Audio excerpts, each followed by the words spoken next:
સાધ્ય સાધન અને સાધકનો વિચાર. ત્રીજો અધ્યાય.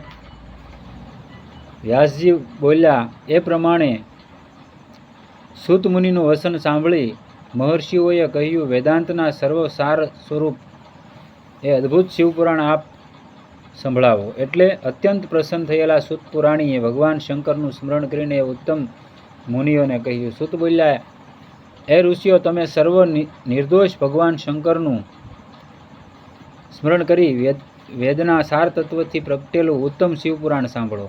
આ પુરાણમાં ભક્તિ, જ્ઞાન અને વૈરાગ્યનું પ્રેમથી ગાન કરેલું છે. આમાં વેદનો સર્વસાર સમાયેલો છે. તે પુરાણ એકાગ્ર ચિત્તે સાંભળો. વર્તમાન કલ્પમાં ફરી સૃષ્ટિ કર્મ ચાલુ થયું ત્યારે સકુળોના મહર્ષિઓ આપસમાં વાદ વિવાદ કરતા કહેવા લાગ્યા, આ વસ્તુ ઉત્તમ છે, અમુક વસ્તુ શ્રેષ્ઠ નથી, એમ તેઓમાં મોટો વિવાદ થયો. પછી શંકાનું નિવારણ કરવા માટે અવિનાશી બ્રહ્મદેવ પાસે જઈ હાથ જોડી વિનયથી બોલ્યા, હે પ્રભુ, આપ જ સર્વ જગતનું ધારણ પોષણ કરનારા અને સર્વ કારણોના પણ કારણ છો, તો અમને જણાવો કે સર્વ તત્વોથી શ્રેષ્ઠ એવા પુરુષ ક્યાં છે? આવો પ્રશ્ન કર્યો. બ્રહ્માએ કહ્યું, મહાદેવ સર્વજ્ઞ અને સંપૂર્ણ જગતના ઈશ્વર છે. તેમના દર્શન પરમ ભક્તિથી કરી શકાય એવા છે. ભક્તિ માર્ગ સિવાય તેમનું દર્શન થતું નથી. અને વિષ્ણુ ભગવાનની ઉપાસના કરો, કૃષ્ણ ભગવાનની કરો કે રામની કરો, મહાદેવની ઉપાસના ન કરેલી હોય ને તો આમાં તમને એકેમાં પ્રીતિ ન થાય. પ્રીતિ ન થાય ને સામે એકબીજાનો દ્વેષ ભાવે નહીં રાખવાનો. હરિનર નોખા નથી, એક જ છે. તો જ તમે ગમે માર્ગમાં નીકળી શકો, નકર નીકળી ન શકો. ભક્તિ માર્ગ સિવાય તેમનું દર્શન થતું નથી. રુદ્ર, વિષ્ણુ, હર અને બીજા મહાન દેવો નિત્ય તેમના દર્શન માટે આતુર રહે છે. ભગવાન શિવમાં દ્રઢ ભક્તિ થવાથી મનુષ્ય સંસાર બંધનથી મુક્ત થાય છે. માટે તમે સર્વ બ્રાહ્મણો ભગવાન શંકરની કૃપા મેળવવા માટે પૃથ્વી પર જઈ 1000 વર્ષ સુધી ચાલુ રહે તેવા મહાયજ્ઞનું આયોજન કરો. એ મહાયજ્ઞના અધિપતિ ભગવાન શિવની કૃપાથી વેદોક્ત વિદ્યાના સારરૂપ એવું સાધ્ય અને સાધન પ્રાપ્ત થાય છે. મુનિઓ બોલ્યા, શ્રેષ્ઠ સાધન વસ્તુ કઈ, તેને પ્રાપ્ત કરવાનું ઉત્તમ સાધન કયું અને સાધક કેવા હોય તે અમને વિદિત કરો. બ્રહ્માએ કહ્યું, શિવપદની પ્રાપ્તિ એ સાધ્ય, તેમની સેવા કરવી તે સાધન, અને તે શિવની કૃપા થવાથી જે નિત્ય નૈમિતિક આદિ કર્મોમાં ફળમાં નિષ્પૃહ રહે તે સાધક. વેદોક્ત કર્મ કરી તેના મહાન ફળને ભગવાન શિવને અર્પણ કરવાથી શિવપદની પ્રાપ્તિ થાય છે. સર્વને ભક્તિ અનુસાર ઉત્તમ ફળ મળે છે. એ ભક્તિના અનેક સાધન ભગવાન શંકરે જણાવ્યા છે. તેમાં જે સારરૂપ સાધન છે તે સંક્ષેપમાં તમને કહું છું. કાનથી દિવ્ય શિવ કથા સાંભળવી, વાણીથી શંભુનું કીર્તન અને મનથી તેમનું મનન કરવું. આ રીતે ભગવાન શિવને સાંભળવા, ગાવા અને ધ્યાનમાં લાવવા, આવું શ્રુતિનું પ્રમાણ છે. મોટા ભાગના લોકો વસ્તુને પ્રત્યક્ષ જોયા પછી તેમાં પ્રવૃત્તિ કરે છે, પણ જે વસ્તુ નજરે જોઈ શકાતી નથી તેને શ્રવણેન્દ્રિયથી સાંભળીને પ્રવૃત્તિ કરે છે. માટે બુદ્ધિમાન મનુષ્ય પ્રથમ ગુરુમુખથી શ્રવણ કરી તે પછી કીર્તન અને તે પછી મનન કરવું. આ રીતે ક્રમથી મનન સુધીનું સાધન બરાબર સિદ્ધ થાય છે. ત્યારબાદ ધીરે ધીરે તેનાથી સાલોક્ય આદિ કર્મથી ભગવાન શિવની પ્રાપ્તિ થાય છે. પ્રથમ શરીરના વ્યાધિ નાશ પામે છે, પછી પરમાનંદ પણ તેમાં લીન થાય છે. જોકે અભ્યાસ કરતા પ્રથમ આ ક્લેશરૂપ લાગે છે, પરંતુ છેવટે આદિ અને અંતમાં તે મંગળરૂપ થાય છે. મુક્તિનું સાધન. મુક્તિના સાધન શ્રવણ, મનન અને નિધિધ્યાસન. અધ્યાય 4. મુનિએ પૂછ્યું, હે બ્રાહ્મણ, ભગવાન શિવનું મનન, કીર્તન અને શ્રવણ કેવી રીતે થાય? અમને સમજાય તેમ કહો. બ્રહ્મા બોલ્યા, ભગવાન શંકરનું પૂજન, નામજપ, તેમના ગુણો, રૂપ, વિલાસ અને નામોનું મન વડે યુક્તિપૂર્વક નિરંતર ચિંતન કરવું તે જ મનન છે. ભગવાન મહેશ્વરની પ્રસન્નતાથી તે મેળવાય છે. વળી સર્વશ્રેષ્ઠ સાધનોમાં તે મુખ્ય છે.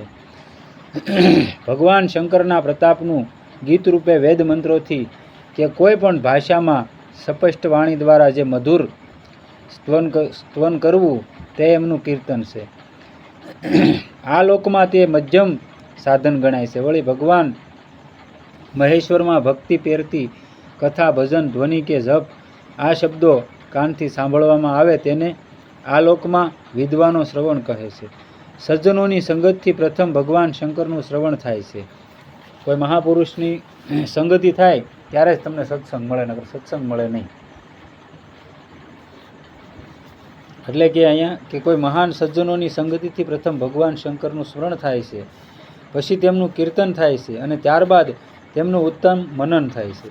આ સર્વ ભગવાન શંકરની કૃપા દ્રષ્ટિ સિવાય સંભવતું નથી. સુતે કહ્યું, હે મુનીશ્વરો, આ સાધનોનો મહિમા સંબંધી તમને એક પ્રાચીન ઇતિહાસ કહું છું, તે તમે બધા એકાગ્ર રીતે સાંભળો. એક સમયે મારા ગુરુ વ્યાસદેવે, જે પરાશર મુનિના પુત્ર થાય, તે પવિત્ર સરસ્વતીના તટ પર તપસ્યા કરતા હતા અને તે વખતે અતિ તેજસ્વી વિમાનમાં વિહાર કરી રહેલા સનંતકુમાર આકસ્મિક તેમને જોયા. સનંતકુમાર ત્યાં જ વિમાન થોભાવી નીચે ઉતર્યા. આ વખતે વ્યાસમુનિ ધ્યાનાવસ્થાથી મુક્ત થયા અને તેમણે પોતાની સામે બ્રહ્માના પુત્ર સનંતકુમારને ઉભેલા જોયા, એટલે આશ્ચર્યચકિત થઈ ગયા અને એમના શરણોમાં પ્રણામ કર્યા. પછી અર્ઘ્ય આપીને કુશળતા પૂછી અને તેમને બેસવા યોગ્ય આસન આપ્યું. આથી પ્રસન્ન થયેલા સનંતકુમારે મધુર વાણીથી નમ્ર વિવેકી વ્યાસ મુનિને કહ્યું કે હે મુનિ, તમે સદાય સત્ય વસ્તુનું ધ્યાન કરો છો, તેથી ભગવાન શિવ તમને પ્રત્યક્ષ સહાય કરે છે. તેમ છતાં તમારે હવે તપ કરવાનું પ્રયોજન શું છે? ત્યારે વ્યાસ મુનિએ પોતાના અભિપ્રાય વ્યક્ત કર્યો કે હે પ્રભો, આપની કૃપાથી મેં વેદ માર્ગનું પ્રતિપાદન કરનાર ધર્મ, અર્થ, કામ અને મોક્ષ ને લોકમાં અનેક રીતે સ્થાપ્યા છે. એ રીતે જોતા હું દરેકનો ગુરુ કહેવાઉં, છતાં મને મુક્તિના સાધનરૂપ પરમ અદ્ભુત જ્ઞાન હજુ થયું નથી. વેદ છે એ બ્રાહ્મણો અમુક જ જ્ઞાતિ સુધી એનું માન્ય છે, બ્રાહ્મણ સુધી જ માન્ય છે, બીજી જ્ઞાતિના વેદનો અધિકાર નથી. તો આપણી માટે શું તો કે શુદ્રકોટી હોય, ક્ષત્રિય હોય કે વૈશ્ય હોય, એની માટે શું તો કે એની માટે 18 પુરાણો છે, એમાંથી એનું પ્રતિપાદન મળે તમને. એટલે અહીંયા વ્યાસ ભગવાન કહે છે, સનંતકુમારનો બેનો સંવાદ હાલે છે. મુક્તિના સાધનરૂપ પરમ અદ્ભુત જ્ઞાન હજુ થયું નથી, તેનું કારણ શું છે તે મને સમજાતું નથી. તેથી મુક્તિને માટે હું તપસ્યા કરી રહ્યો છું. સનંતકુમારે આ સાંભળી કહ્યું, ભગવાન શિવનું શ્રવણ, કીર્તન અને મનન એ ત્રણેય ઘણા મોટા સાધન ગણાય છે. સાધનોમાં અત્યંત ભ્રમ પામી ફરતો હું મદ્રાસળ પર્વત પર ગયો હતો અને ત્યાં તપ કરવા માંડ્યું હતું. ત્યાં આગળ ભગવાન શિવની આજ્ઞાથી નંદિકેશ્વર આવ્યા અને સર્વના સાક્ષીભૂત તે દયાળુ ગણેશ્વરે મને પ્રેમપૂર્વક મુક્તિનું ઉત્તમ સાધન બતાવવા કહ્યું. કે મને સાક્ષાત ભગવાન શંકરે કહ્યું છે કે શિવનું શ્રવણ, કીર્તન અને મનન વેદને માન્ય મુક્તિના સાધન છે. માટે હે બ્રાહ્મણો, તમે આ શ્રવણ આદિ 3 સાધન વારંવાર કરો.